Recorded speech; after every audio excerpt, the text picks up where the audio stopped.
कि हमें जो है ना जो ब्रिटिश गवर्नमेंट है उसके साथ लॉयल होना पड़ेगा और उनकी जो हमें जो है ना पॉलिटिक्स से दूर होना पड़ेगा और हमें मॉडर्न एजुकेशन की तरफ जाना पड़ेगा, तो हम कम्पीट कर सकते हैं। All right, I really appreciate what you said, 101% all right। लेकिन ये बीच में ये जुमले मोमल है अल्फाज कि हमें जो है ना उनके साथ लॉयल होना पड़ेगा और हमें जो उनकी जो है ना वो हमें पॉलिटिक्स के साथ से अलूफनेस, ये तो हमें जो है ये क्या है? ओके ओके ओके ओके, ठीक है सर। ख्वाजा साहब कहते हैं ना अभी जो हुकूमत जो है और वो जो है और मियां साहब जो है उन्होंने जो है वो कह दिया है कि ये जो है ये जो पॉलिसी जो है जो हुकूमत, ये क्या है भाई? ये जुमले मोहम्मद नबी ठीक है जी Ehsan sahab. Okay sir, no problem. बच के रहना, एग्जैक्ट बात बतानी है, ठीक है? Okay sir. है कि जब बारिश आता है तो पानी आता है, ज्यादा बारिश आता है तो ज्यादा पानी आता है, ठीक है भाई? जी सर, राइट। ओके, सीधी सीधी बात किया करें हमारे साथ आप, ओके सर। क्या कह रहा हूँ? जी सर, मैं ये कह रहा हूँ कि सर सैयद अहमद खान जो है उनकी ट्रिनिटी पॉलिसी ये थी कि aloof from politics, try to become loyal with the British government, और तीसरी चीज क्या है? Get the modern education. जब मॉडर्न एजुकेशन मिलेगी तो आपका सिलसिला बनेगा जॉब्स का, लेकिन मॉडर्न एजुकेशन खाली से हसान हमें जॉब नहीं मिलनी थी जब तक हम उनकी लॉयल्टी हासिल ना, उनको लॉयल्टी प्रूव ना करते, और जब तक हम उनकी एनिमिटी जो है उसे रिमूव ना करते अलूफनेस फ्रॉम पॉलिटिक्स इख्तियार करके, so that they would have been able to know कि ये मुसलमान जो है ये तो पॉलिटिक्स में है ही नहीं, सो ये हमारे कंपेटिटर नहीं है, तो ना आप उनके कंपेटिटर बने, ना वो आपसे खौफजदा हो, पॉलिटिक्स से आप अलूफनेस इख्तियार कर लें और लॉयल्टी उन्हें शो कर दें, एजुकेशन हासिल कर लें। उससे क्या होगा? उससे ये होगा कि जब आप एजुकेशन हासिल करेंगे, दुश्मनी है नहीं तो आपको जॉब्स मिलनी शुरू होंगी। When you will be get the jobs, so you will be having the economic prosperity. When you will be having the economic prosperity, only then you will be having the social respect. When the social respect will be there, so your religion will be respected. When your religion is respected, so it means that you are categorized as a nation, and as a nation you are respected. So these are the valuable services rendered by a distinguished person, Sir Syed Ahmad Khan. But still, in spite of all these valuable services, many people are there who are not happy with the efforts of Sir Syed Ahmad Khan. Rather, they were against Sir Syed Ahmad Khan. So I told to you people कि had those been some ordinary people जो एतराज कर रहे थे sir Syed पे, अगर तो कहते आम लोग होते तो their statements would have been ignored very easily. लेकिन वो आम लोग नहीं थे भाई, they were very very important people. ये हाजी सैयद आबिद हुसैन हैं, ये मौलवी जुल्फिकार अली साहब हैं, ये मौलवी फजलुर रहमान साहब हैं जिन्होंने देवबंद फॉर्म किया था। इनका अपना तारीख में बहुत बड़ा मकाम है, बहुत सर्विसेज हैं इस्लाम के लिए इनकी सब कॉन्टिनेंट में। इनकी स्टेटमेंट्स को इतने आराम से इग्नोर नहीं किया जा सकता। ये कहते थे कि सर सैयद तुम काफरों के एजेंट हो, sir Syed you are the Britisher agent of the Britishers, और कहते थे कि sir Syed you are implementing the agenda of the Britishers. यहां तक समझ आएगी आपको बात? जी सर, बिल्कुल समझ आ गई सर। मैं ये कहता हूं कि इस एक जुमले को लिखे पहले। जी sir. Sir Syed you are the agent of,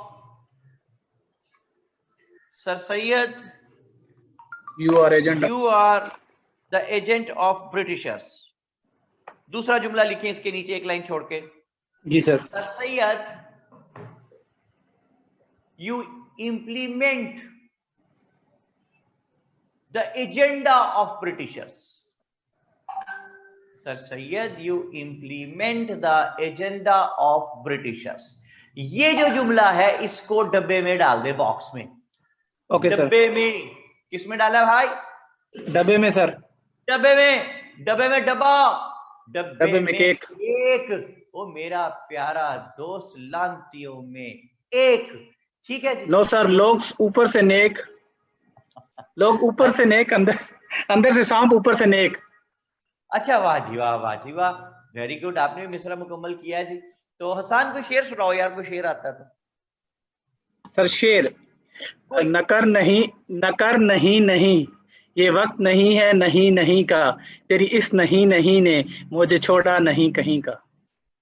वाह वाह वाह वाह जी वाह, क्या खूबसूरत आपने सनत तकरार इस्तेमाल की है जी। नहीं नहीं से है जी।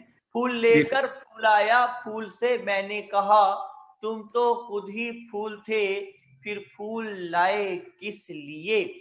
और खड़क सिंह के खड़कने से खड़कती हैं खिड़कियां, और खिड़कियों के खड़कने से खड़कता है खड़क सिंह। और जिस चाह की मुझको चाह थी वो चाह ना मुझको मिल सकी, इस चाह की मुझको चाह नहीं, इस चाह को चाह में डाल दो। ठीक है आसान। जी सर। सनत तकरार। जी सर। वो कहते हैं, अहमद शाह साहब कहते हैं, ऊपर से नेक अंदर से फेक। वाह जी वाह। सोबिया नवाज ने बहुत अहम बात की है जी। वो कहती हैं हा हा हा, मेरे नजदीक जिंदगी में सबसे अहम बात यही है कि इंसान खुश रहे। ओके, तो ये आम लोग होते तो their statements would have been ignored, लेकिन ये तो खुद बहुत बड़े लोग हैं। तो ये कहते थे sir Syed you implement the agenda of Britishers. क्या ये लोग ठीक कहते थे या क्या ये गलत कहते थे, it's yet to be decided. और डिसाइड कैसे किया जाएगा जी, इसे डिसाइड करते हैं जरा सा माजी में जाके। ठीक है जी आसान, सर। माजी में चले। चले सर, हम निकाल रेडी। अपना गैजेट, गैजेट निकाल अपना डोरेमोन वाला, चले माजी में। सर मैं रेडी हूँ बस। रेडी है, चले जी माजी में। 1830s, 1830 में इंग्लैंड में एक पाई था। कौन था आसान? भाई सर। भाई नहीं, पाई। पाई। एक पाई था। एक पाई था जी। पाई जा। वो कहता है, उसका नाम था जी लॉर्ड मैकॉले। ठीक है, लॉर्ड मैकॉले। तो उन्होंने कहा, ब्रिटिश गवर्नमेंट ने लॉर्ड मैकॉले को कि जा मैकॉले जा। ठीक है, क्या ओके, कर हसन? कि जा क्या निकाले जा। जी ले अपनी जिंदगी। ठीक है, मैकॉले सब कॉन्टिनेंट को जा ओके। और गली गली मोहल्ला मोहल्ला घूम और हमें एक रिपोर्ट प्रोवाइड कर कि हाउ वी कैन कंकर सब continent along with its message. क्योंकि एक मरतबा किसी जगह पे कब्जा कर लेना आसान होता है, but if you want to prolong your rule in that area, तो you have to conquer the hearts of the locals, the natives as well. तो लोगों के साथ कंकर कैसे करें सब कॉन्टिनेंट को? तो मैकॉले आ गया जनाब इंडिया। जी वेला सर। मैकॉले गली गली मल्ला मल्ला घूमा, और फिर मैकॉले ने 2 फरवरी 1835 को एक रिपोर्ट दी।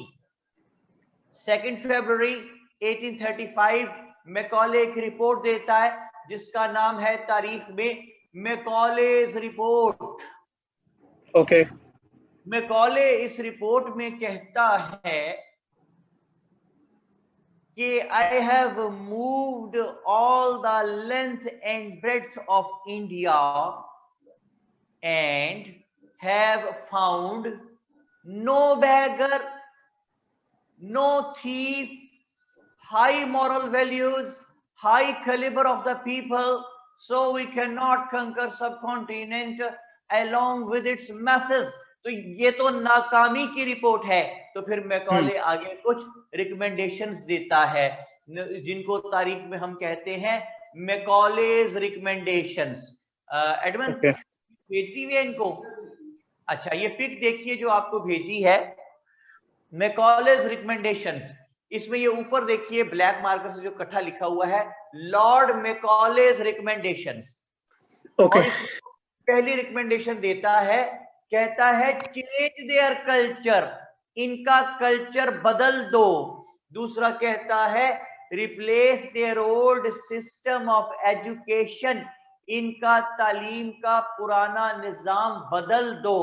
तीसरा वो कहता है कि make them realise that their native language is inferior than English. आइए मैकॉलेज रिकमेंडेशंस को तफसील में देखते हैं। सबसे पहली है कि चेंज देयर कल्चर। कल्चर। भाई कल्चर क्या था? कल्चर ये था कि whosoever would be the invader, जबरदस्ती मुल्क में घुसेगा, उसे मिलके लड़के मार के यहां से निकालेंगे। तो कहता है ये कल्चर चेंज कर दो। तो जब ये कल्चर चेंज होगा हसन, तो फिर जी ये सर। वाइस वर्सा जाएगा, चेंज होके वाइस वर्सा जाएगा, और यहाँ बिल्कुल के लोग जो है वो इन्वेडर से लड़ने की बजाय उसके साथ मिल लॉयल जाएंगे। हो जाएंगे। बिल्कुल। ओके। जी सर। दूसरी बात, मुस्वा इमरान कह रहे हैं कि जी pic not sent. Hasan pic पहुंच गई भी आपको बोर्ड की? Let me check sir on WhatsApp. और भी लोग चेक करें, यहाँ पे लिखें। फरक ज़ेब आप भी इजाजत लेके लिखें यहाँ पे। सर नहीं आई। नहीं आई जी, पिक नहीं आई हुई एडमन साहब। बहुत सारे लोग कह रहे no sir, no sir, no sir, no sir, not yet sir. Okay, तस्वीर भेजें जी बच्चों को। भेज दी खैर भाई? सर, बोर्ड की पिक है, कोई बात नहीं, आ जाएगी थोड़ी देर में। तस्वीर उसने भेज दी अपनी, ये लिख कर आपकी मर्जी है, चाहे जिस नजर से देखिए। ठीक है वाह जनाब। वाह वाह सर सर, वाह माशाल्लाह। फरज़ेब कहते हैं sir house chief said no, well I am the boss in my house. मैं डरता वारता किसी से नहीं हूं, मेरे घर पे अपनी मेरी जाती हुकूमत है, मैं डरता वारता किसी से नहीं हूं, मैं कमांडो आदमी हूं, लेकिन I am the boss of my house and I have got the permission of my wife to say so कि I am the boss. Okay. Ahmad Shah sahab कहते हैं सर ये मुकाले की रिकमेंडेशंस तो सर सैयद वाली पॉलिसी से ही मिलती। मुकाले नहीं है भाई, मैकॉले, लॉर्ड मैकॉले, मुंह काले वाला नहीं, मुंह काला। लॉर्ड, उसने लॉर्ड मैकॉले का मुंह ही काला कर दिया, कहते वो मुंह काला था। मैं खत्म कहते हैं sir are these 3 points included in Macaulay recommendations? जी वही बता रहा हूं ना, उसने रिकमेंडेशंस क्या दी है मैकॉले ने। वो कहता है चेंज देयर कल्चर। एडमन भाई तस्वीर भेज देना, मेरी मेहनत करने का क्या फायदा, मैंने मेहनत करके लिखा है, इसको कहा है तो यार उनको सेंड कर देना भाई, वो फायदा क्या सेंड बाद में सेंड करने का, अगर लिखने में टाइम जाया होना तो। हाँ जी, चेंज देयर कल्चर। दूसरी बात, replace their old system of education. तो हसन यहां कौन सी कोई यूनिवर्सिटी चल रही थी, कौन से एजुकेशन सिस्टम की बात करता है, मैं बताता हूं। एजुकेशन सिस्टम यहाँ पे ये था कि 5, 6, 7 साल की उम्र तक बच्चे जो हैं, चाहे सिखों के थे, चाहे मुसलमानों के थे, चाहे हिंदूज के थे, वो अपने घरों में बुजुर्गों के पास रहते थे, नाना दादा मामा चाचा फूफा ताया खालू। इनसे वो किन किन से हसन? सर चाचा मामा दादा फूफा खालू फूफा सारे।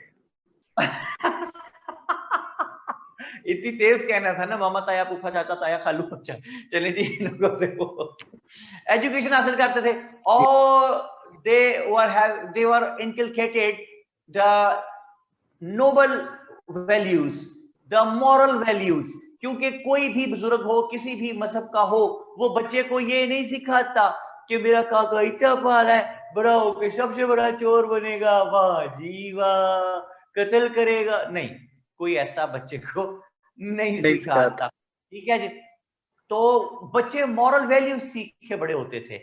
हर रिलीजन की बेस जो है वो ह्यूमैनिटी जरूर है, ह्यूमैनिटेरियन ग्राउंड जरूर है। तो वो बच्चे जो हैं वो ह्यूमैनिटेरियन ग्राउंड्स पढ़ के सीख के बड़े होते थे, और जब 7-8 साल के होते थे तो रिस्पेक्टिवली अपने अपने रिलीजन के मुताबिक मंदिरों में और मदरसों में, मसाजिद में जाते थे।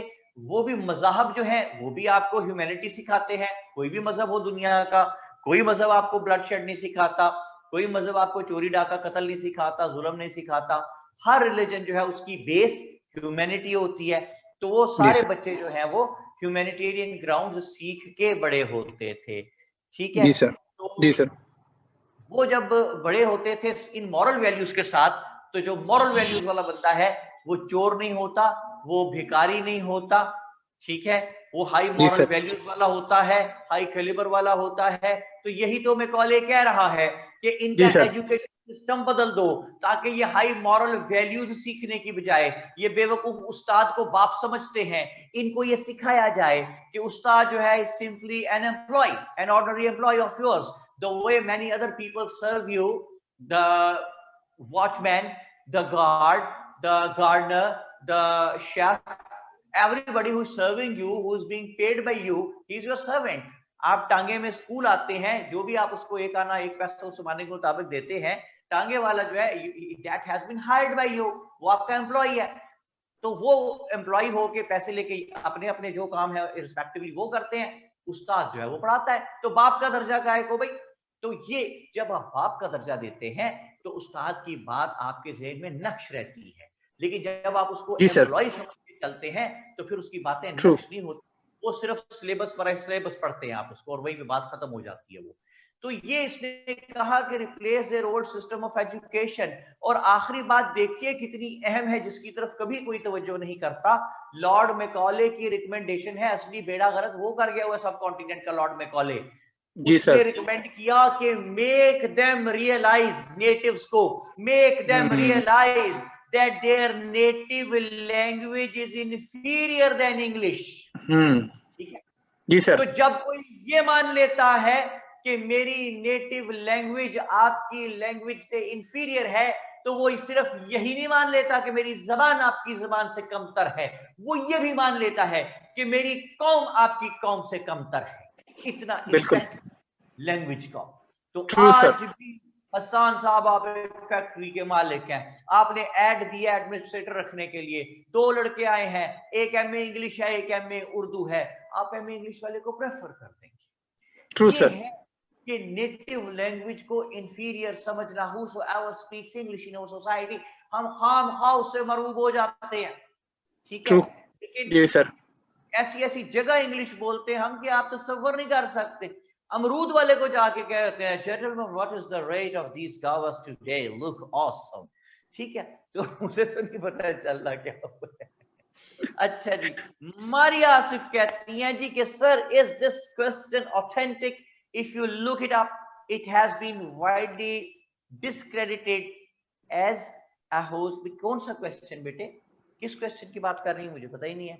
Unfortunately it is embedded in us. बिल्कुल मुस्तफा इमरान ठीक कहते हैं, ये हम में मौजूद, अब तक मैकॉले की ये रिकमेंडेशन हमारे में मौजूद है कि we always prefer the language, the English language.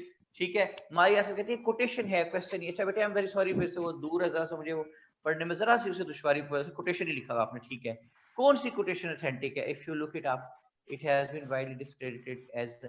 भाई कौन सी कोटेशन का जिक्र कर रही है? मैंने तो कोटेशन की बात ही नहीं की बेटा।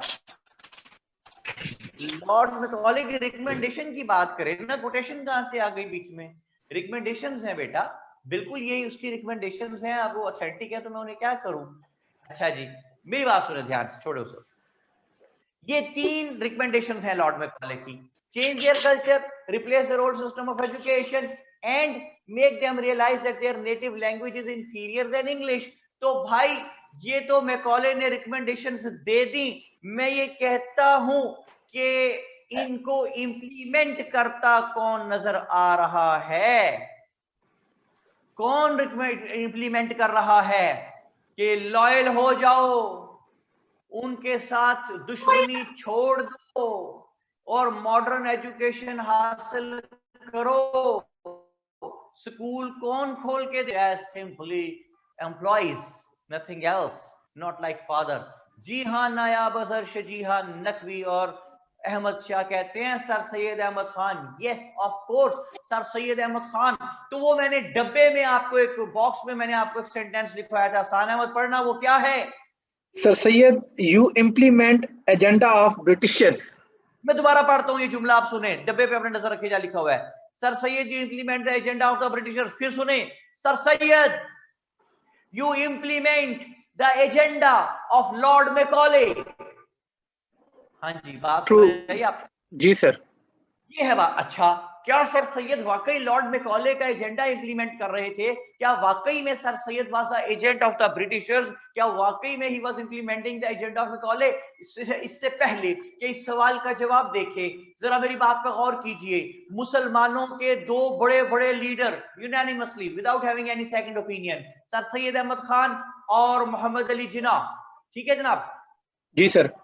एक लीडर कहता है सर सैयद कि Muslims do not take part in the practical politics, otherwise your existence as a nation would be eliminated from the subcontinent forever. दूसरा लीडर जिना क्या कहते हैं? Muslims come out and take part in the practical politics, otherwise your existence as a nation from the subcontinent would be eliminated forever. एक कहता है सियासत में हिस्सा ना लो, सियासत में हिस्सा लिया तो हमेशा के लिए खत्म हो जाओगे। एक कहता है सियासत में हिस्सा लो, अगर हिस्सा ना लिया तो खत्म हो जाओगे। कौन ठीक कहता है, कौन गलत कहता है, कौन सच्चा कौन झूठा? मैं कहता हूं दोनों सच्चे, कॉन्टेम्पररी टाइम पीरियड्स के हिसाब से। सर सैयद के दौर में अगर सियासत में हिस्सा लेते तो मारे जाते, और जिन्ना के दौर में अगर सियासत में हिस्सा ना लेते तो अंग्रेज ने चले जाना था और हिंदू हुकूमत में आ जाते, और हमेशा के लिए मुसलमानों का existence as a nation would have been eliminated from the subcontinent। तो अगर एक ही कौम के दो मुख्तलिफ लीडर्स की दो मुख्तलिफ वक्तों पे कही हुई से मुख्तलिफ वाइस वर्सा 180 डिग्री फर्क बातें उसी एक कौम के लिए बेनिफिशियल हो सकती हैं, तो दो मुख्तलिफ कौमों के दो मुख्तलिफ लीडर्स मैकॉले और सर सैयद मुख्तलिफ वक्तों पे कही हुई एक जैसी बातें उसी कौम के लिए बेनिफिशियल साबित क्यों नहीं हो सकती?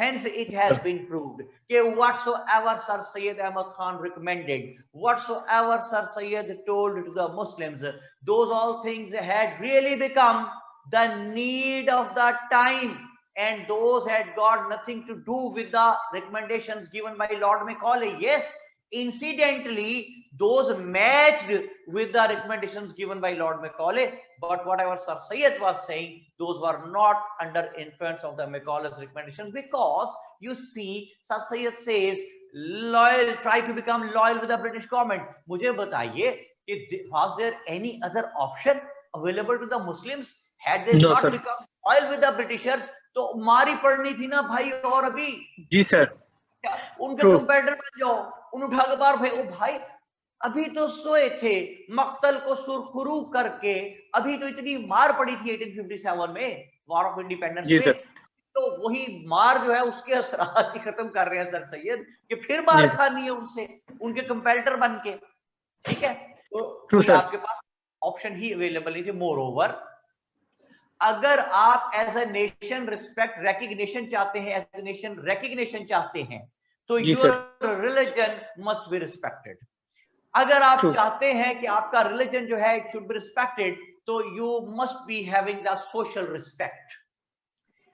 जब आपकी सोशल रिस्पेक्ट है तो सोशल रिस्पेक्ट कहां से आएगी? वो आएगी इकोनॉमिक प्रॉस्पेरिटी से। इकोनॉमिक प्रॉस्पेरिटी कहां से आएगी? वो आएगी जॉब्स से। अब उस जमाने में जॉब्स कहां से आएंगी? वो आएंगी एजुकेशन से, मॉडर्न एजुकेशन से।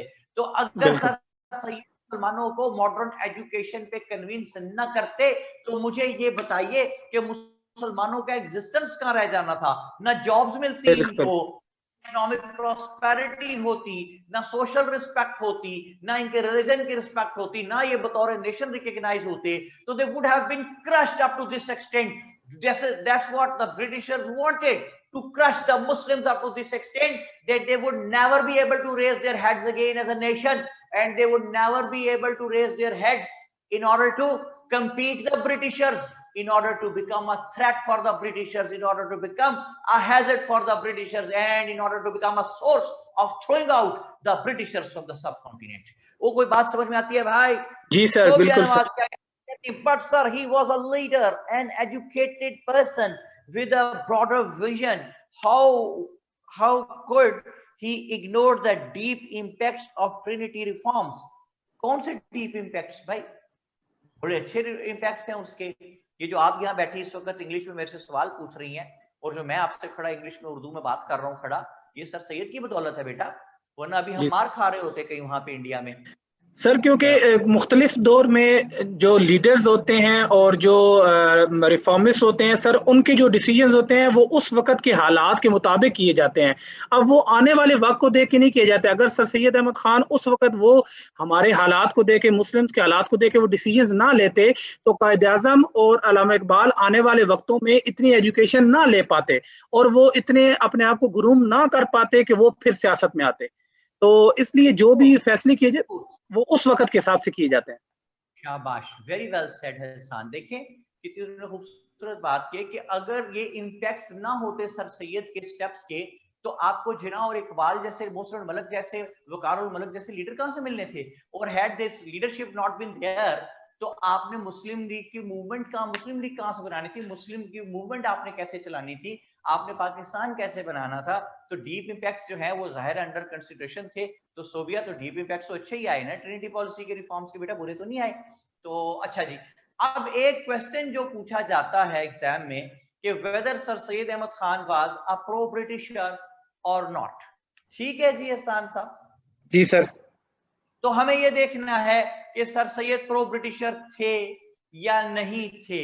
इसके लिए मैं आपको जरा सा तारीख में लेके जाता हूं कि जिस वक्त मैंने आपको याद होगा बताया था आपको कि sir Syed issued a pamphlet with the name of Risala Baraye Asbabe बगावत हिंद, ये बात हुई थी जी आसान। जी सर। फिर इसको it was translated into English, और जी इंग्लिश सर। में ट्रांसलेट करके इसको हमने भेजा था इंग्लैंड, जिसमें कि जी सर सैयद ने ब्रिटिशर्स को ये रियलाइज करवाया था कि भाई ये वार ऑफ इंडिपेंडेंस जो है ये सिर्फ लोकल्स का कसूर नहीं था, ये ब्रिटिशर्स आपका भी कसूर था, क्योंकि you people never provided the general message of subcontinent with any kind of platform with the help of which they would have communicated their problems, their reservations to the British government. तो platform तो दो भाई, क्योंकि मैंने आपको क्या कहा था कि रुतों का कायदा है वक्त पर ही आती जाती है। तुम्हारे शहर में क्यों रुक गया फरियाद का मौसम? तो भाई जहां फरियाद का दर बंद हो जाता है वहां रिवॉल्ट ऑलवेज टेक्स प्लेस। तो सर सैयद अहमद खान ने when he highlighted this to the British government, तो British government thought about it, and obviously not overnight but with the passage of time such kind of decisions take place। तो sir Syed Ahmad Khan के recommendations पे, उनके point out करने पे, highlight करने पे 1885 में ब्रिटिश गवर्नमेंट ने एक इदारा यहां पे बनाया जिसका नाम था इंडियन नेशनल कांग्रेस। ठीक है जी सर। एलन एक्टिवियन ह्यूम एक रिटायर्ड इंग्लिश ब्यूरोक्रेट था। Alan Activian Hume, who had been provided the services in subcontinent for a very longer period of time, so he was very well aware of the demands, the opinions, the desires, and the psyche of the Indians. That is why he formed Indian National Congress in 1885. When Indian National Congress was formed, so it was stated that it is a political representative body of all the Indians living here, regardless of their religion, indiscriminately. It belonged to everybody, every people, every person, like Hindus जी के sir. लिए ये political representative body थी। Muslims भी खुश थे कि हमारी भी पॉलिटिकल रिप्रेजेंटेटिव बॉडी है, सिख भी खुश है, पारसी भी खुश है, सांसी भी खुश है, क्रिश्चियन भी खुश है, हिंदू भी खुश है, मुस्लिम भी खुश है। क्यों?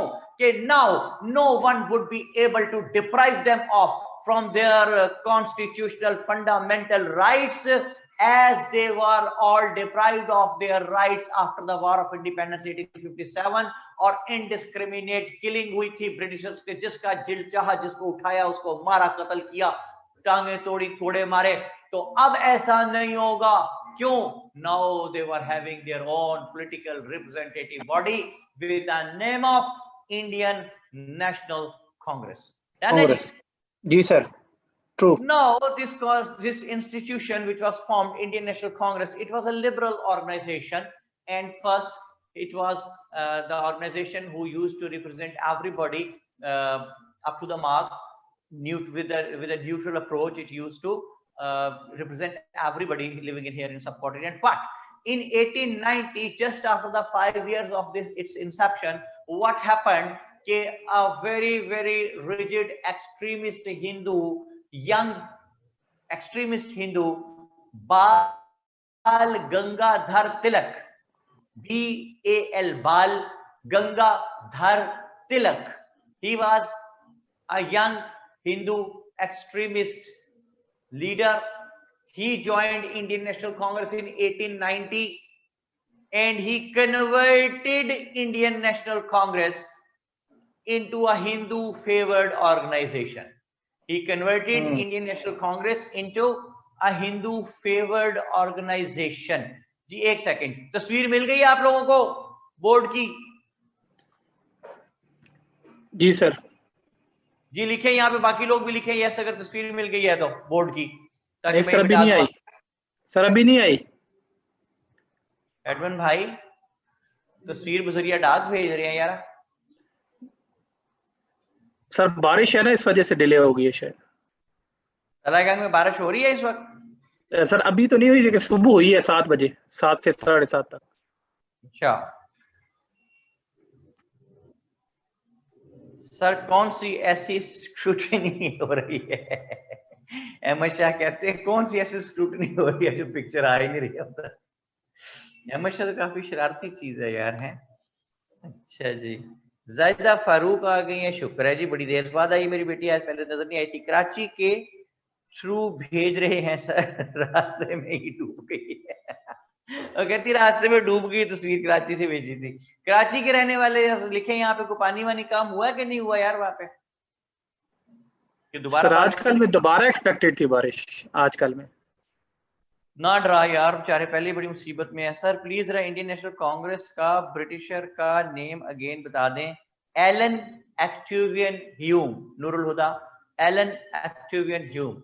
मोहम्मद अमीर हमजा कहते हैं जी सर थोड़ा कम हुआ है। शजिया कहती हैं कदरे बेटर है, अल्हम्दुलिल्लाह। चलें जी। अमीर हमजा कहते हैं लेकिन it is still really very bad. Yes. Hafsa कहती हैं सर कम हो गया है पानी। पता नहीं जी कितना लोगों का बेचारा। सर आफ्टर शॉक्स ज्यादा इंपॉर्टेंट होंगे कराची की जो बारिश है, क्योंकि सारे सीवरेज का पानी सड़कों पे आना, बीमारियां और सफाई, और ये ज्यादा प्रॉब्लमेटिक होगा। इंफ्रास्ट्रक्चर जो खराब हुआ है। ऑफ कोर्स, बिल्कुल ठीक कहते हैं आप, और I 100% agree with you Hasan. I am always impressed. आप हमेशा बड़ी अच्छी बात करते हैं, ताकतवर बात होती है आपकी। देखें ये जो इस वक्त नजर आ रहा है ना पानी कराची में, ये तो आ रहा है ना, ये तो है प्रॉब्लम नजर आ रही है, लेकिन वो इसके जो आफ्टर शॉक्स कह रहे हैं आसान के बाद में बहुत सीरियस हो जानी सूरत हाल। The outbreak of diseases, it's never known कि गॉड फॉरबिड्स कोरोना की सेकंड वेव ना आ जाए कहीं। ठीक है जी, वायरस हेल्थ है ना इस तरीके से जी सर। तो ये अल्लाह की जात पाक अपना करम करे जी। असल मसला यही है कराची का कि वो जो पता नहीं अब किसकी पॉलिटिकल हुकूमतों की जिम्मेदारी है, किसकी है कि वो क्यों नहीं, हमेशा ही बारिशें होती हैं, ऐसी भी लुटनी पड़ी। सर असल में एक दो चीजें को आप नहीं कह सकते पॉलिटिकल पार्टी का, क्योंकि सर आजकल जो भी इस पे मतलब जो अभी राय आ रही है मुख्तलिफ लोगों की और जो ऑथर्स लिख रहे हैं, तो सर वो यही बता रहे हैं कि एक चीज नहीं है ये, मतलब एक तसलसल है पिछले 5-10 सालों का, जिसमें तजावुज़ात भी शामिल हैं, पॉलिसीज भी सही नहीं बनाई गई, और जो पानी के गुजरने के रास्ते हैं, जो नाले हैं इनके बड़े 4-5 कराची के जो नाले हैं, उनके ऊपर तजावुज़ात बहुत ज्यादा हो गई हैं। तो ये बहुत सारा मलबा है, ये 1-2 साल की गेम नहीं है, ये बहुत तसलसल से जो चीज चली आ रही है, फिर उसने एक दिन तो सामने आना ही था। ये तो एक्सपोज ऑफ हो गए हैं। अफसा कहती हैं कि कराची सबका है, लेकिन कराची का तो बिल्कुल मेरी बेटी आप ठीक कहती हैं, बहुत दिल दुखता है। जो कराची इतनी एक कीमती जगह है पाकिस्तान के लिए कि वहाँ पे हमारा जो पोर्ट है दैट इज देयर, और हमारा वो मेन सिटी है जो आपके इकोनॉमी का मेन हब है। पता नहीं क्यों उसको इस बुरी तरीके से ट्रीट किया गया कि वहाँ के रहने वाले भी बेचारे मुसीबत में हैं। बहुत सी दुआएं जी, जो बच्चे वहाँ पे सब लोग जो कराची में रहते हैं, बहुत सी दुआएं उनके लिए। अल्लाह ताला की जात पाक जहाँ जहाँ जो जिस से मिस्टेक हुई है, अल्लाह ताला की जात पाक करे कि वो सब रिमूव हो, कोई ऐसी पॉलिसी अच्छी बने कि वो अगर किसी जगह सीवरेज है और उस पर उसने किसी ने अपना प्लाजा खड़ा कर दिया है, तो अल्लाह ताला उसके दिल में रहम डाले, या हुकूमत कोई स्टेप ले, कोई भी स्टेप किसी तरीके से, बस आप लोग कराची के लोग जो हैं उनके लिए बेहतरी पैदा हो। We love Karachi, we love the people बिल्कुल। ऑफ कराची, और we love every inch of Pakistan. लेकिन कर क्या सकते हैं ये समझ नहीं आता। बहुत सी दुआ करते हैं, और बहुत से मेरे जो स्टूडेंट्स भी वहां पे कराची में जो स्टेक होल्डर्स पोजिशंस पे हैं, मैं उनको भी हमेशा कहता हूं कि अपनी कैपेसिटी में रहते हुए whatever you can do for the poor people who are suffering, please do something, this is the time. हम इन चक्रों में फंसे हुए हैं कि जनाब वो कौन क्या कर रहा है, क्या नहीं हो रहा, इन चीजों को छोड़े भाई, ये टाइम नहीं है। आप अर्तगरल देखना बंद करें। आप घोड़े पे बैठ के कराची के हालात ठीक नहीं कर सकते। आपको फौरन कुछ करना होगा, इंडिविजुअल लेवल पे करें, अपनी अपनी केयर करनी शुरू करें। देखें शायद कोई सिस्टम किसी, मुझे नहीं मालूम, लेकिन मैं, माई हेड स्टार्ट्स बॉइलिंग और मेरी आंखों में आंसू आ जाते हैं। मैं देखता हूँ इस वक्त लोगों को तड़पता हुआ। हम लोग जो, आप लोग मेरे से इस वक्त बात कर रहे हैं, you are the privileged people. आप यकीन करें, आपको उतना नुकसान हो भी जाएगा तो आप बच जाएंगे। लेकिन वो गरीब रोजी रोटी एक जगह पे फुटपाथ पे बैठ के कमाता था, वो तो कई दिन से भूखा है ना, कई दिन से फाकों पे चला गया वो गरीब आदमी। इन बातों पे तो उनका क्या बनेगा? I am really afraid of. मैं सोचता हूँ तो मैं खौफजदा हो जाता हूँ, कितने लोग भूखे सो रहे होंगे, कितने लोगों के बच्चे भूख से बिलक रहे होंगे वहां पे। लेकिन हम लोग इस तरह नहीं सोचते हैं। मुझे, आई एम रियली वंडर्ड कि हम क्या कर रहे हैं, हम कैसे इंसान हैं। एनीवे जी, क्या होता है वो कि आदमी को भी मुयस्सर नहीं इंसान होना। ये मिसरा, इस पे कभी गौर कीजिएगा कि आदमी को भी मुयस्सर नहीं इंसान होना। ये आदमी तो है लेकिन वो इंसान नहीं है। इंसान क्यों नहीं है? कि इंसानियत से दूर चला गया हुआ है। बहुत मेरा दिल दुखता है इन बातों पे। मैं फिर वो डर के बंद कर देता हूँ चीजें, सोशल मीडिया में नेट भी ऑफ करता हूँ, मैं देखता ही नहीं हूँ, क्योंकि मुझे बेबसी का एहसास होता है। मैं क्या कर सकता हूँ? अपने लेवल पे रहते हुए 5, 10, 15, 20, 50, 30 लोगों की मदद करूँ और क्या कर लूंगा? लेकिन वो जरूर करता रहता हूँ कि चलो वही सही, अपने हिस्से की शम्मा तो जलाते जाए हम समहाउ। जी सर। ओके, आप लोग भी जो कराची में रहते हैं, जो प्रिविलेज पीपल, कोशिश करें कि आपके घर जो लोग काम करने आते हैं, जिनके घर जो हैं वो डूब गए हुए हैं, कई कई दिन से खुले आसमान के नीचे, कई दरख्तों के नीचे पनाह लिए हुए बैठे हैं, मुश्किल से पता नहीं कहाँ का, प्लीज उनकी मदद कीजिए। और कुछ नहीं कर सकते तो मेरी बात सुने, आप हैरान रह जाएंगे कि सिर्फ एक मीगर अमाउंट 4 से 5 हजार रुपए की, ये एक नॉर्मल साइज की फैमिली के लिए महीने का राशन आ जाता है इसमें। ये मुझे भी जिंदगी में पहली मरतबा पता चला जब ये कोरोना आया और हमने काम इस पे शुरू किया बहुत से लोगों के लिए। तो आई केम टू नो कि 4 से 5 हजार रुपए में एक फैमिली का राशन पूरे महीने का आ जाता है। यार, हमें 4-5 हजार रुपए मैटर ही नहीं करता। अल्लाह का फजल है, हम सारे प्रिविलेज्ड लोग हैं। तो प्लीज अपने अपने जहां जहां रहते हैं, जो कोई गरीब है, मुसीबत में फंसा हुआ है, 4-5 हजार से it's not a big deal, लेकिन जाके उसके लिए अगर आप राशन उसको दे दें तो शायद उसका महीना गुजर जाए और उसके बच्चे भूखे ना रहे।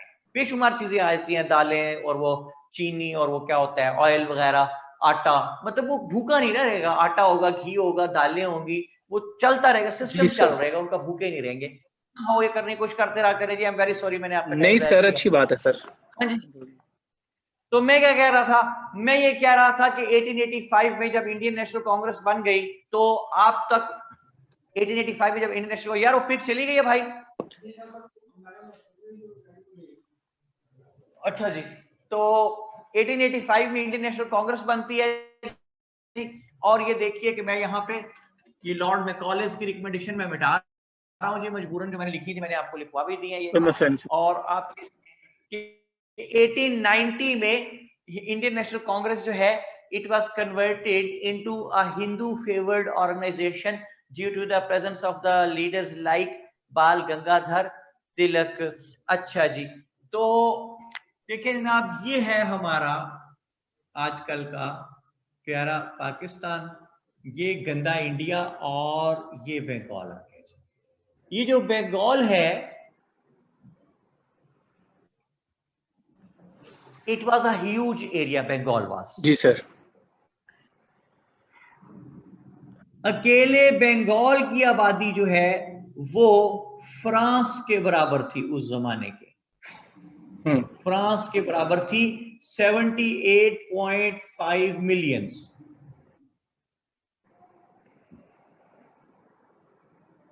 इसका जो एरिया था बंगाल का 189,000 स्क्वायर माइल्स पे मबनी था, जिसका एरिया बंगाल का।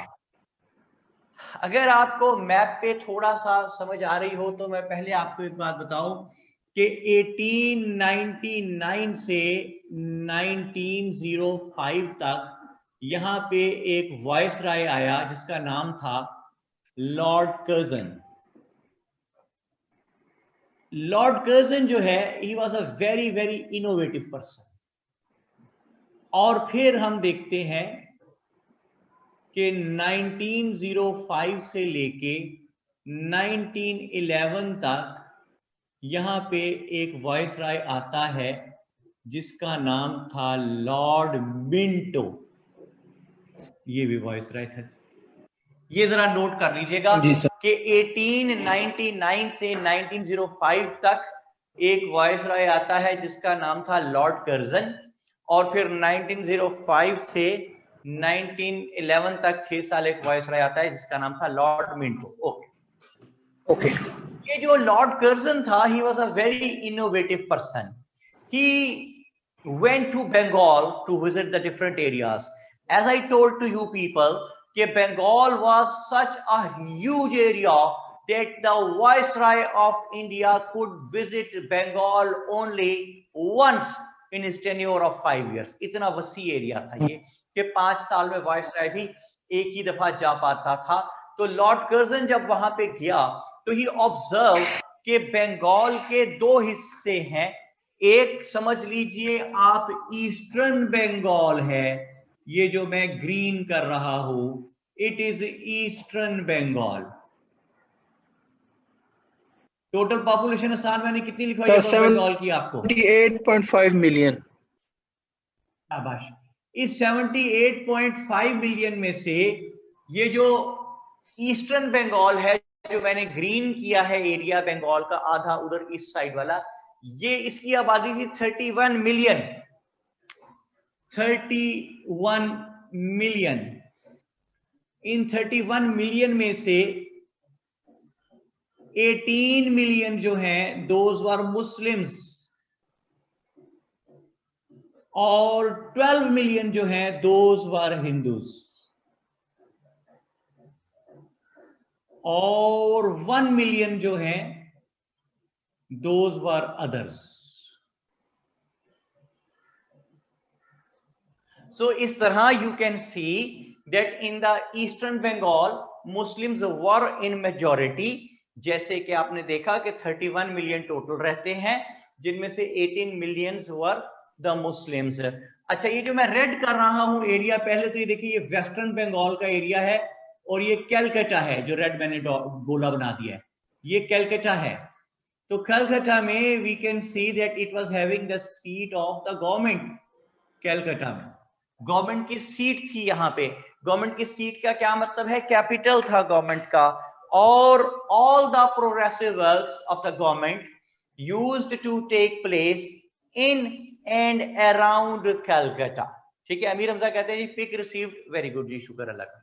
अच्छा जी, इन एंड अराउंड कलकत्ता, उससे क्या होता था कि the people of western Bengal, जहां पे जी सर कलकत्ता है, where the majority living was of the Hindus, and Hindus जो हैं, ये जो वेस्टर्न बंगाल का एरिया है, it was having full of facilities, it was having full of the communicational networks, the job opportunities were there, banks were there, courts were there, ports were there, journalism was there, schools, colleges, universities were there, teachers were there, a lot of people were studying there, or the majority living there was of the Hindus, those who used to speak Hindi, which was a superior language in those days. I'm talking about Western Bengal, where the majority of the Hindus was there.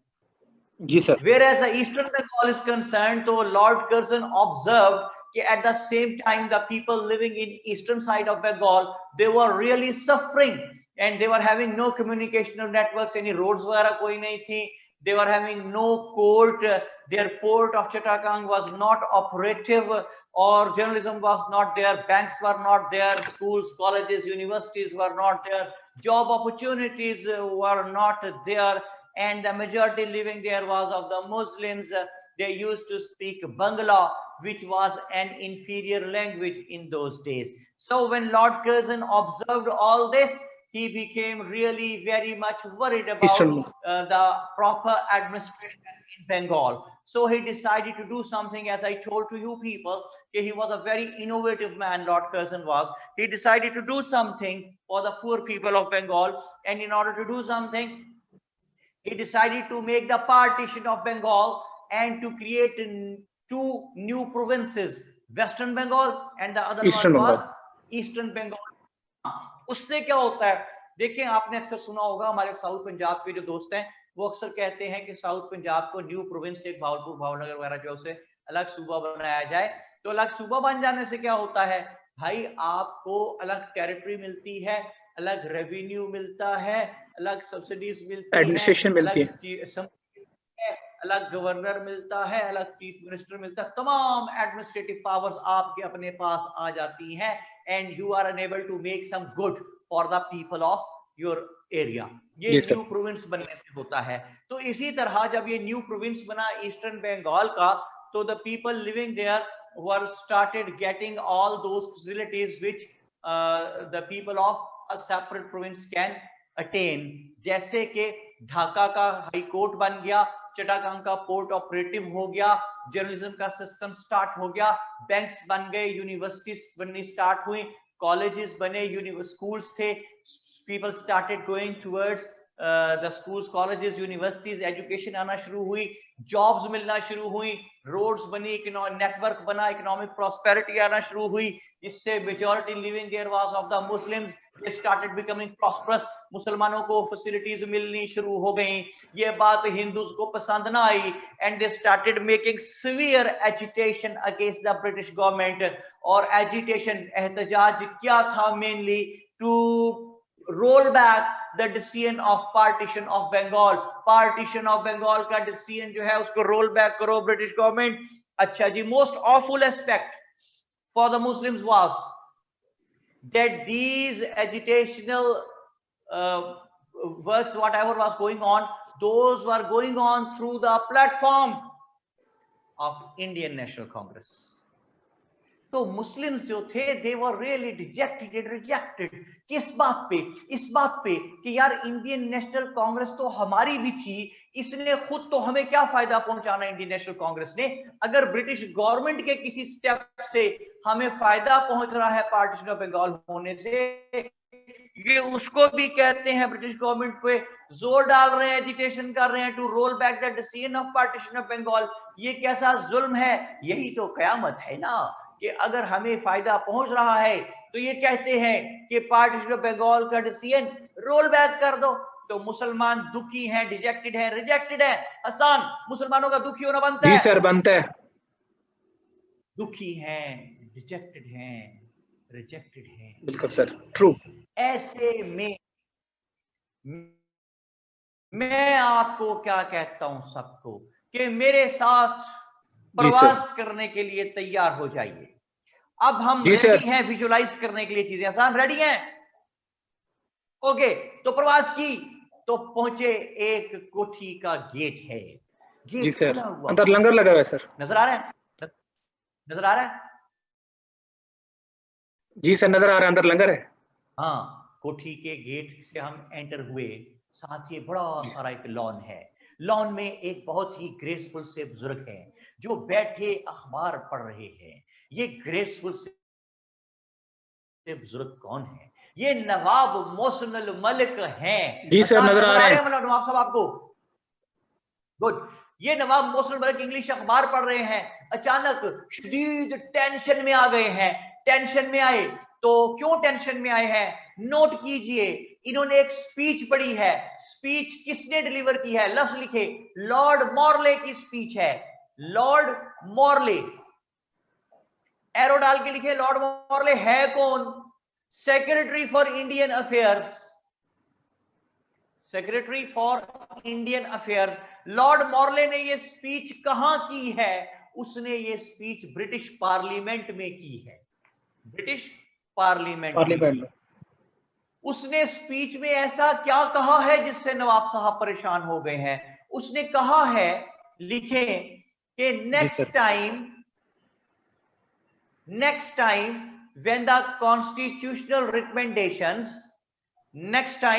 when the constitutional recommendations would be given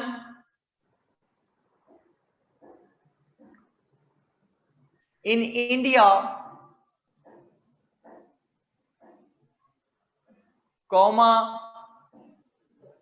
the opinions of the natives would also be taken.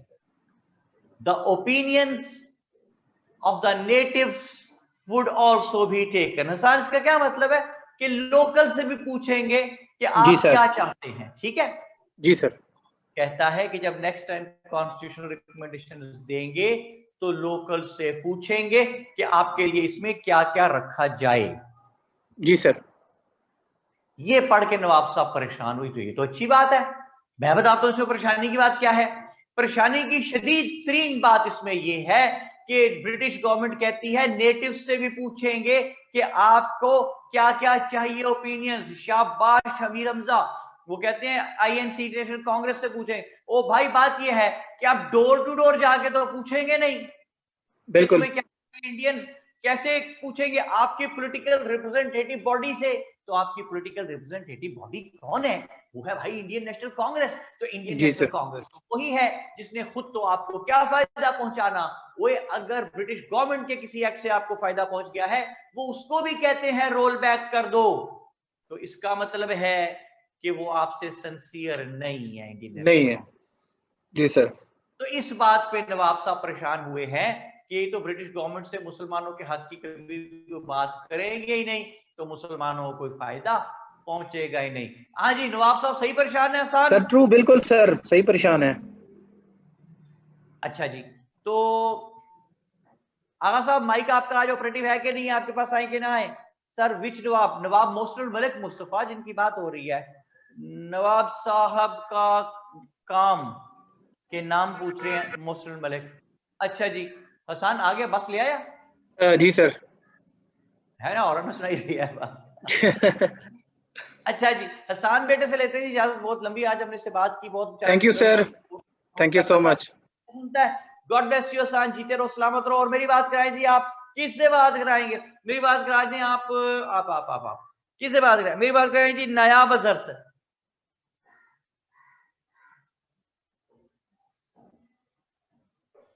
आगा फरहान अली कहते हैं कि मेरा mobile भी चोरी हो गया है।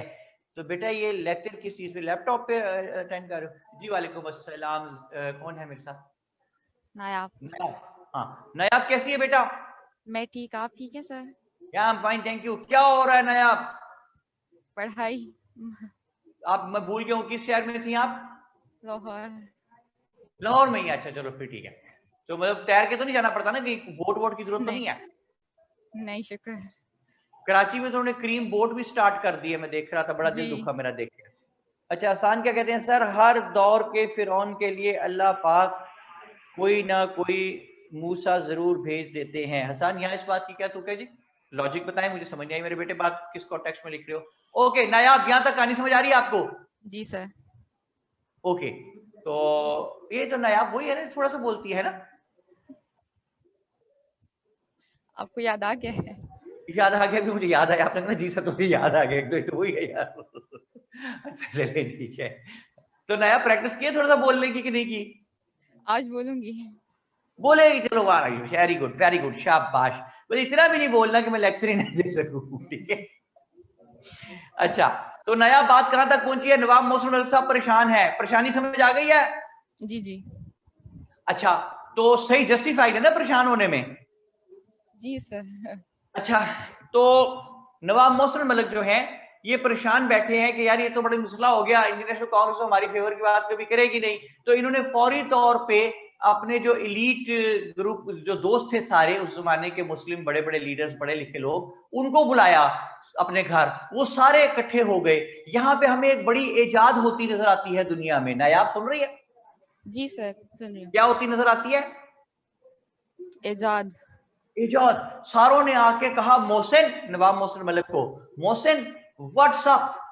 तो यहां से फिर व्हाट्सअप बना। ठीक है, अच्छा। ये लिखना देना ना यहाँ पर बनाना देना व्हाट्सएप का मोनोग्राम यहाँ पे। ओके जी, व्हाट्सएप बन गया।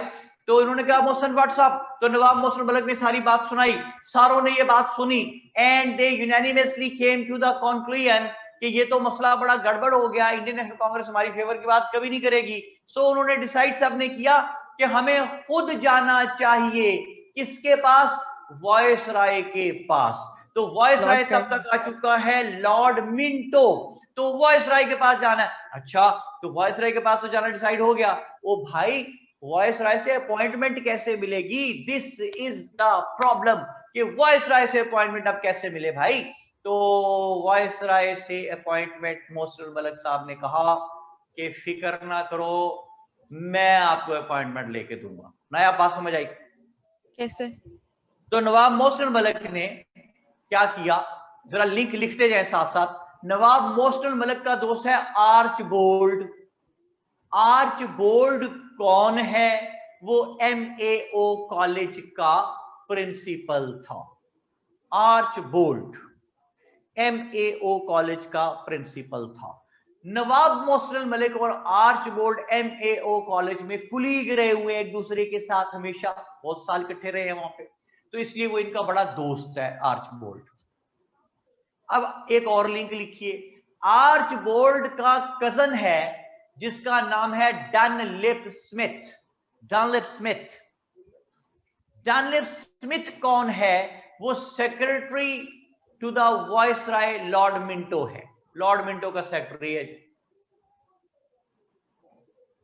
तो नवाब मोहसिन मलिक ने आर्चबोल्ड को खत लिखा कि अपने कजन डनलिप स्मिथ को कह के मुसलमानों के डेलीगेशन को लॉर्ड मिंटो से अपॉइंटमेंट दिला दे। जी सर। नया बात समझ आ गई? जी जी, आ रही है सर। लिंक रिपीट करें पूरा। मैं करूँ? अच्छा, आर्चबोल्ड MAO कॉलेज का प्रिंसिपल था, जो नवाब का फ्रेंड था। नवाब ने लेटर लिखा आर्चबोल्ड को, कोलीग को अपने, कि हमारी अपॉइंटमेंट करवा दें वॉइसरॉय लॉर्ड मिंटो से। सारा लिंक आपने बीच में गायब कर दिया है, पूरी बात फिर सुने। आर्चबोल्ड MAO कॉलेज का प्रिंसिपल था और नवाब मोहसिन मलिक और आर्चबोल्ड कुलीग रहे थे MAO कॉलेज में बहुत तवील अरसे तक, बहुत दोस्त थे आपस में। और जो नवाब मोहसिन मलिक का दोस्त है आर्चबोल्ड, आर्चबोल्ड का कजन है एक जिसका नाम है डनलिप स्मिथ। डनलिप स्मिथ जो है वो है सेक्रेटरी लॉर्ड मिंटो का। तो नवाब मोहसिन मलिक ने आर्चबोल्ड को खत लिखा और उसको कहा कि आर्चबोल्ड अपने कजन डनलिप स्मिथ को खत लिख, जो के सेक्रेटरी है लॉर्ड मिंटो का, उसको कह डनलिप स्मिथ को कि मुसलमानों के डेलीगेशन को लॉर्ड मिंटो से अपॉइंटमेंट दिला दे, हमने कोई जरूरी बात करनी है। अब बात पूरी समझ आ गई नायाब? जी जी सर। वो लिख रहे हैं जी आपके बारे में कि नायाब ने पूरे महीने के लफ्ज इकट्ठे बोल दिए बेचारी। भाई नायाब बेटा, तू तो लड़कियों का नाम डबो देगी सारा बोलने में है। ये तो सुनने में तो लड़कियां बहुत बोलती हैं भाई, तू तो बोलती ही नहीं बेटा।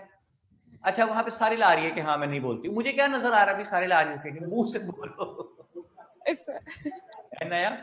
जी जी मेरा बेटा है ना, उसका छोटा सा ताया का फोन आता है बाहर से, तो वो कहता है अलीशान बेटे क्रिकेट खेल रहे हो? वो क्या कह रहे हैं?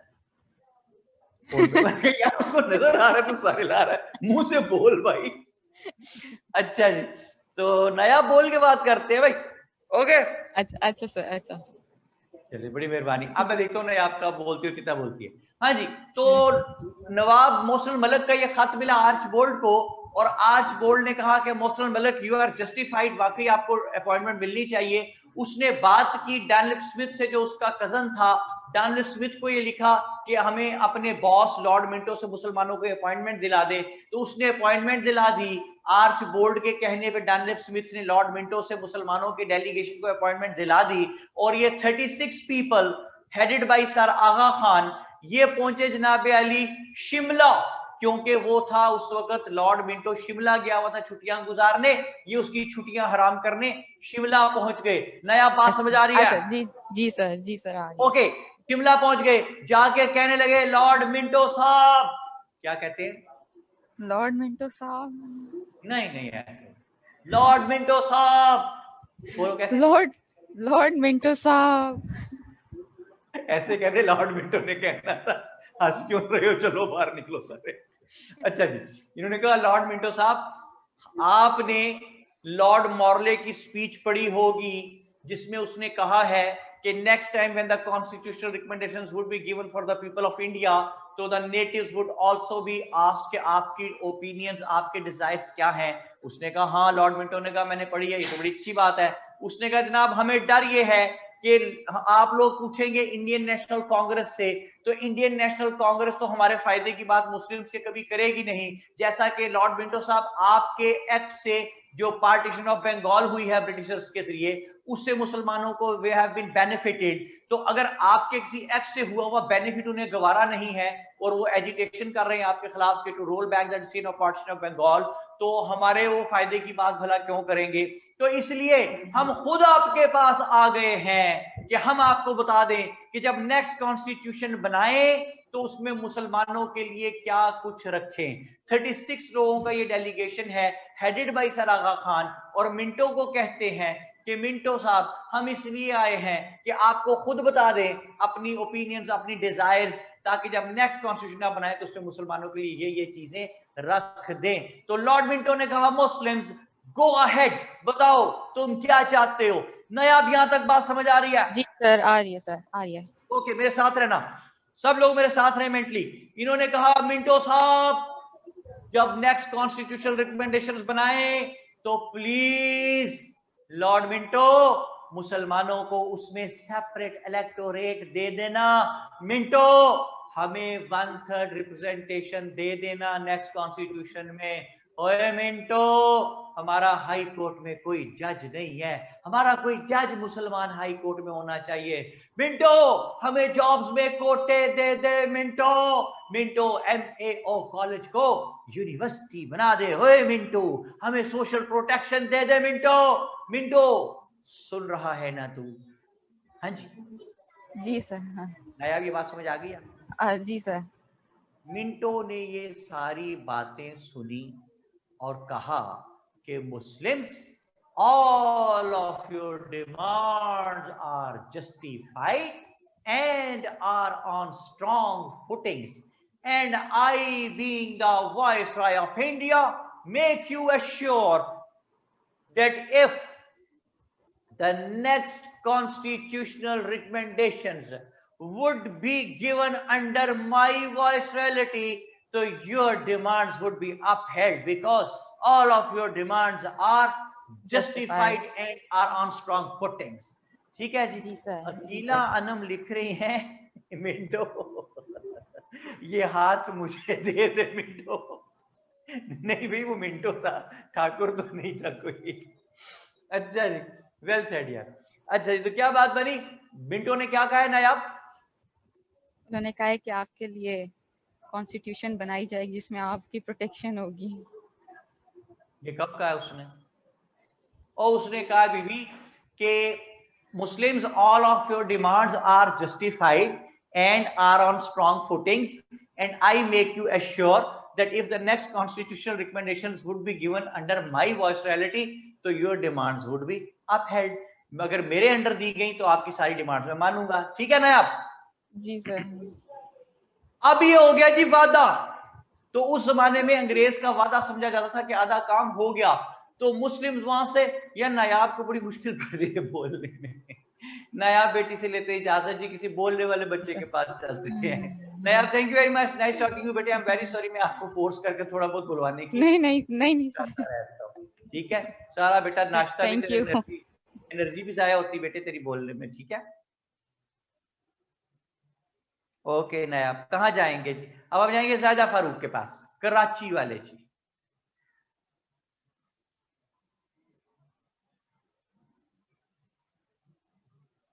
जी जनाब, हेलो। अस्सलाम वालेकुम सर। वालेकुम। जायदा मेरी बेटी कैसी है भाई? ठीक है अल्हम्दुलिल्लाह सर। ओके जायदा, यहाँ तक बात आपको समझ आई कि लॉर्ड मिंटो ने वादा कर लिया कि वो नेक्स्ट कॉन्स्टिट्यूशनल रिकमेंडेशंस जब देगा तो मुसलमानों की बातें मान लेगा, सारी डन है? जी सर, डन हो गया। तो ये सारे खुश हो गए जो डेलीगेशन किया हुआ था, क्योंकि अंग्रेज का वादा उस जमाने में समझा जाता था कि बात हो गई पक्की पक्की। तो ये खुशी खुशी वापस आए, शिमला से बॉम्बे वापस पहुंचे, रास्ते में खुशियों में ट्रेनों की छतों पे चढ़ गए, चल छैया छैया, खुशियों, ढोल ताशे भंगड़े, और बॉम्बे पहुंचे। और बॉम्बे पहुंच के इन्होंने सबको बताया कि हम कामयाब हो गए भाई, हम कामयाब हो गए। तो हम पढ़ क्या रहे थे जायदा? हम पढ़ रहे थे कि whether sir Sayyid was a pro Britisher or not, ठीक है? जी जी ओके, तो ये खुश हैं, ऐसे में एक दूसरे को बताते फिरते हैं कि हम कामयाब हो गए। ऐसे में मोहम्मदन एजुकेशनल कॉन्फ्रेंस, जो कि सर सैयद अहमद खान का बनाया हुआ एक इदारा था, उसकी एनुअल मीटिंग आ गई। उस एनुअल मीटिंग में नवाब सलीमुल्लाह, मोहसिनुल मलिक, विकारुल मलिक जैसे तमाम सरकर्दा एलीट मुस्लिम लीडर जो थे वो सारे मौजूद थे।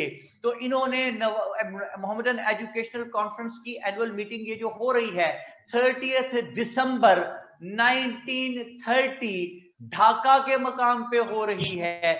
और इसमें बात करते हुए जब इन्होंने बताया कि हमें ये सारी कामयाबियां ऐसे मिली और लॉर्ड मिंटो को हमने ये कुछ कहा, और मिंटो ने एग्री किया सब बातों से और कहा क्योंकि आपकी डिमांड्स जस्टिफाइड हैं और स्ट्रॉन्ग फुटिंग्स पे हैं, that is why I make you assure that if the next constitutional recommendations would be given in subcontinent under my viceroyalty, so your demands would be upheld. तो सारों ने कहा very good, बल्ले बल्ले हो गए भाई। सारों ने कहा जाहिदा कि इज इट सो सिंपल, बल्ले अगर हमारी डिमांड जस्टिफाइड हो तो ब्रिटिश गवर्नमेंट सारी की सारी मान लेती है? तो जवाब मिला लगता तो ऐसा ही है। तो फिर सवाल ये उठा कि अब तक कभी क्यों नहीं हमारी बातें मानी गई? तो जवाब ये बना सबका यूनानिमसली मिलके कि जनाब आज तक कभी इंडियन नेशनल कांग्रेस ने हमारी डिमांड्स ऊपर तक पहुंचाई ही नहीं, तो कैसे मान ली जाती हमारी बात जब ऊपर तक पहुंची नहीं सही तरह से? तो then unanimously it was decided among that people, among all those people of that house जो वहां बैठे थे, कि then why not to have our own separate political representative body with the name of Indian National Congress. Indian National Congress नहीं, All India Muslim League। 30 दिसंबर 1930 Mohammedan educational conference की annual meeting, और इसमें क्या बन जाती है जी? इसमें बन जाती है ऑल इंडिया मुस्लिम लीग। समझ आई शायद आपको? जी सर, समझ आ गया। जल्दी बोला करो, किधर जल्दी बोलना है, जल्दी बोलना है, यस नो? यस।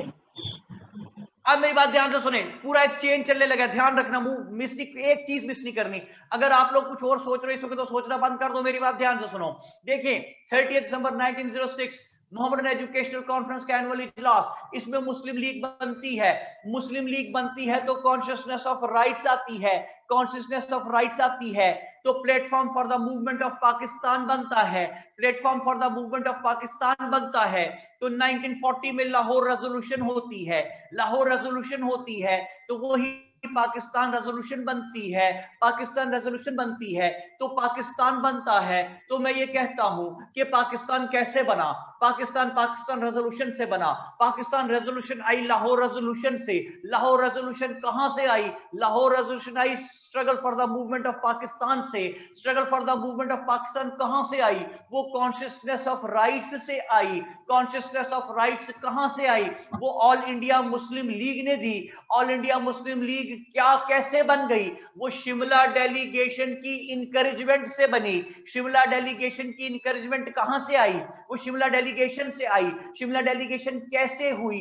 वो नवाब मोहसिनुल मलिक ने आर्च बोल्ड के जरिए डनलिप स्मिथ को कह के अपॉइंटमेंट लेके दिलाई। आर्च बोल्ड ने डनलिप स्मिथ के जरिए ये अपॉइंटमेंट कैसे दिलाई? उसने ये इसलिए दिलाई कि वो एमओ कॉलेज का प्रिंसिपल था और मोहसिन मलिक और नवाब मोहसिन मलिक और आर्च बोल्ड भाई इकट्ठे काम करते रहे थे, कुलीग रहे हुए थे, इसलिए दिलाई। एमओ कॉलेज क्या था? वो एमएओ स्कूल था। एमएओ स्कूल क्या था? वो सर सैयद अहमद खान ने बनाया था।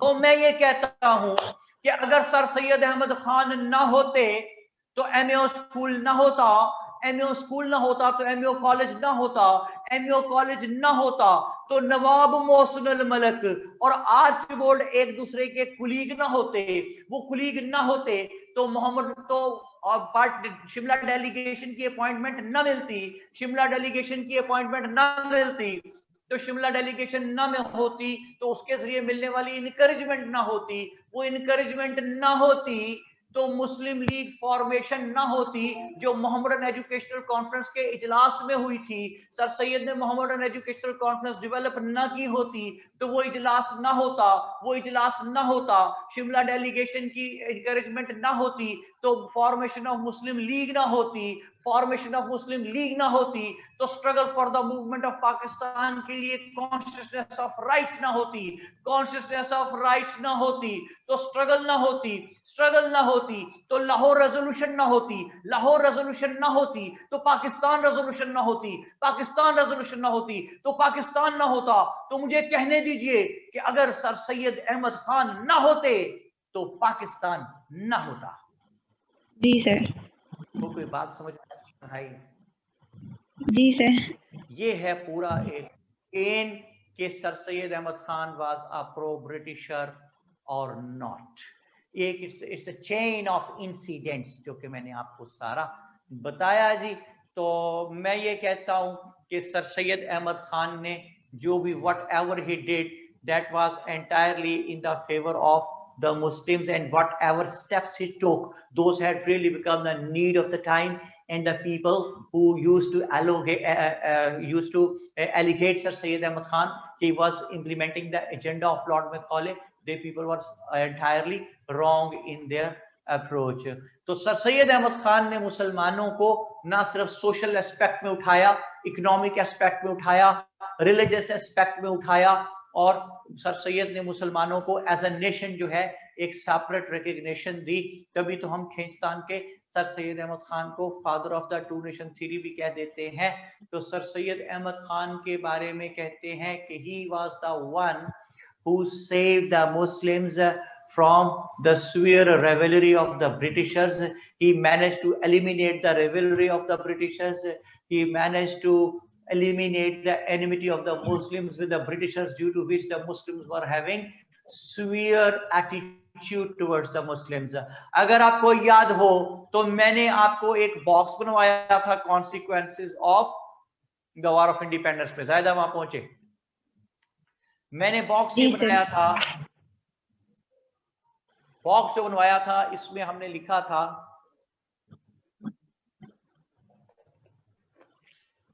कि कॉन्स्टिट्यूशनल एंड डेमोक्रेटिक डेवलपमेंट। जी सर, स्टार बनवाया था। ये जो पिक आपके पास बोर्ड की आई है, ये पिक आ गई आपके पास साहिदा? जी सर। जरा मेरा बेटा इसको पिक को देखना शुरू करें, कहां से स्टार्ट होती है? Chain of constitutional development. Okay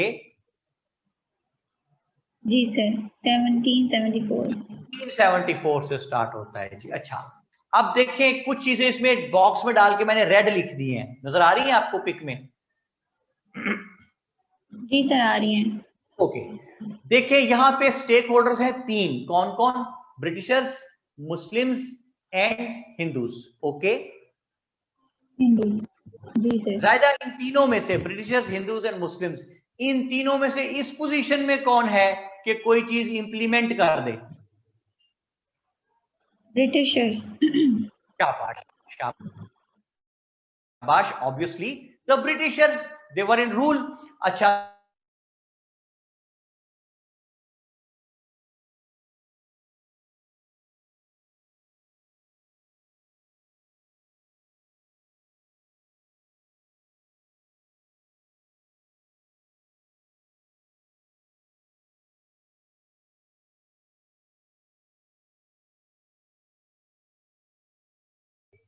यहां के ये जो तीनों स्टेक होल्डर्स हैं, ब्रिटिशर्स, हिंदूज और मुस्लिम्स, इनमें से कोई दो या तीनों आपस में बैठ के डिसाइड कर रहे हैं कि जब नेक्स्ट कॉन्स्टिट्यूशनल रिकमेंडेशन बनाएंगे तो उसमें क्या कुछ होना चाहिए।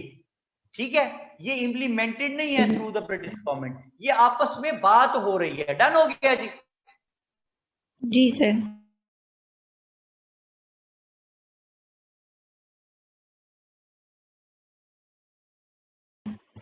ओके